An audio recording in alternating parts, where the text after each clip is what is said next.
আসসালামু আলাইকুম রহমতুল্লাহি ওয়া বারাকাতুহু।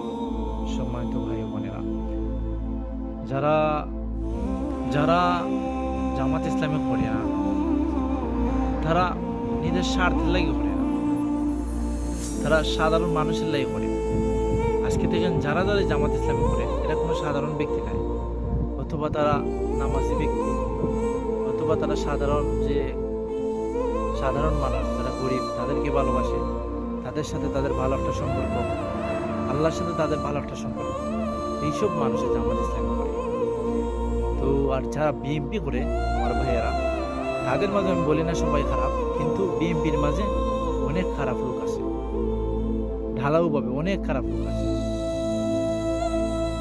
গাঞ্জাকুর আছে, মদকুর আছে, জিনাকুর আছে, সব জাতের লোক আছে, এমনকি নারী গুরু পর্যন্ত আছে বিএনপির মাঝে। সব জাতের মিললে হইল বিএনপি।